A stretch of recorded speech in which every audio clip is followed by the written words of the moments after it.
So let's keep moving. We want to get a lot of practice with these. So let me rewrite this.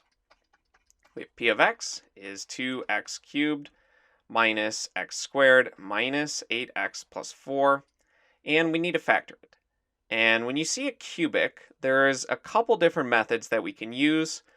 But when it's written in this standard form and you have the cubic, the square, the linear, and the constant term, the main method we have for factoring these is using the grouping method. And for the most part, if you change these numbers a little bit, it wouldn't usually work. But most of these problems will be set up so that it does work. So we're going to group, let's say, the first two and the last two, but you could group it differently if you wanted. And we're just going to pull out the greatest common factor from each of these. And from this one, it looks like we can only pull out an x squared from this one, but we could factor it out from the first term as well. So we can factor out x squared. Here we'd be left with just 2x. Remember, you're just dividing each of these by x squared. And x squared divided by x squared is 1.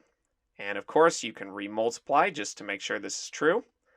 And from this one, notice that 8 and 4 are each divisible by 4.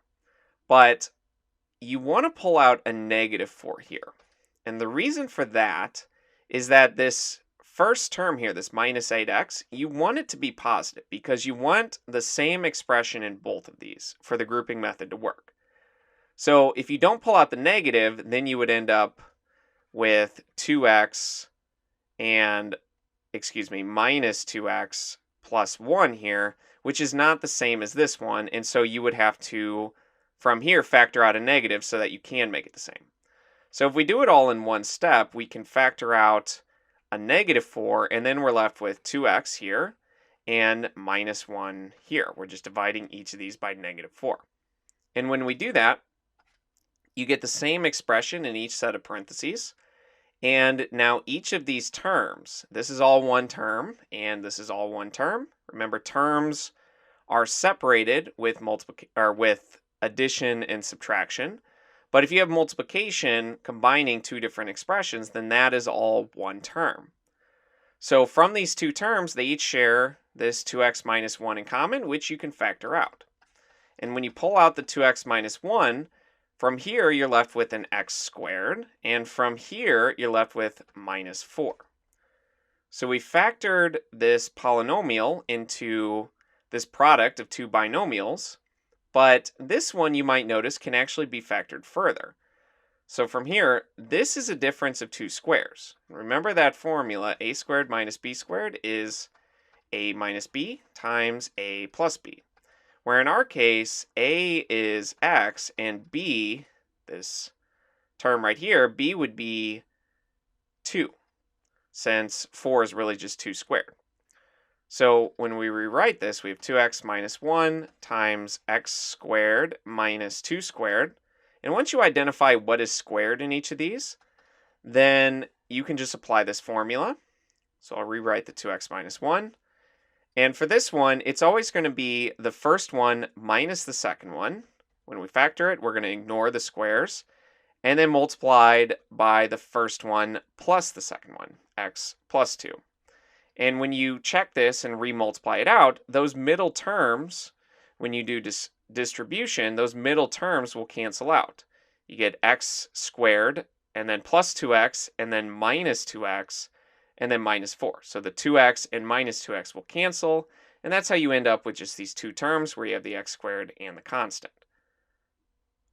But this is our factored form for our polynomial. We can't factor it any further. So this is equal to p of x, and we want to find the zeros. So we set it equal to 0.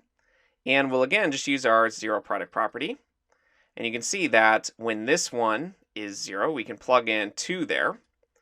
Since 2 minus 2 is 0. If we plug in negative 2 there, since negative 2 plus 2 is 0, then we get the entire polynomial equaling 0, since 0 times anything is 0. And for this last one, we'll set 2x minus 1 equal to 0 to find that x value that makes this binomial here equal to 0. And we'll add 1 and then divide by 2 on each side, and you get x is 1/2. And of course, you can check all these. If you plug in 1/2 here, the 2's cancel, and you get 1 minus 1, which is 0. So we found our 3 zeros for this cubic polynomial, and it's going to go through at 2, minus 2, and when x is 1/2. So let's do one more of these. And again, we've got this polynomial where we have 4 terms and it's a cubic. So 2x cubed plus 3x squared minus 18x minus 27. And when you have these 4 terms and it's a cubic, you want to think of using the grouping method, since we can pair maybe the first 2 and the last 2 together. But if you want to pair them differently, then that's fine as well, since we're essentially just looking for the greatest common factor once we pair things up. And for this first pair, notice that the numbers, we can't factor anything out, but we can pull an x squared out from each of these. So if we factor that out, here we're still left with 2, and we pulled 2 of the x's out, so we have 1 left. And from here, we pulled out both of the x's, so you just have plus 3, which you can check by redistributing. And from here, 18 and 27 have 9 in common, but they're also both negative. So if we pull out negative 9, then we can make this first term positive, which we have here. We have a positive 2x, so we want to make this, hopefully, a positive 2x.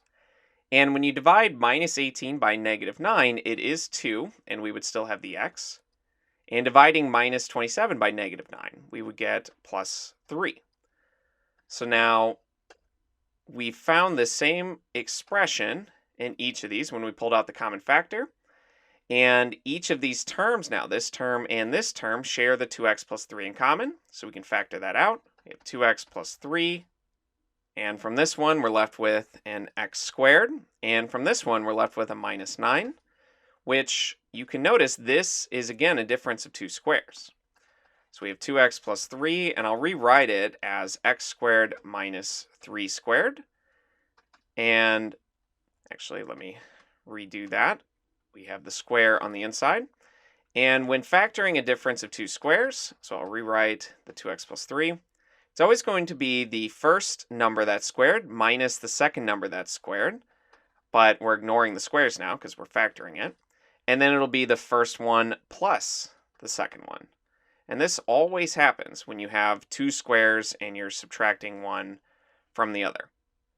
And notice that this is now completely factored. So this is our p of x, and we're going to set it equal to 0. We cannot factor any of these anymore, and we'll just use this zero product property. So you can see for this middle term that if you plug in 3, then 3 minus 3 is 0. And for this last one, if you plug in negative 3 plus 3 is 0. And the 2x plus 3, you can set that equal to 0 to find that x value that makes it 0, and just solve. You can subtract 3 and then divide by 2, so that x is minus 3/2, which you can check since the 2's would cancel and you get minus 3 plus 3, which is 0. So let's plot these now. It goes through at 3, at minus 3, and then at minus 3/2, which is negative 1.5. So right there.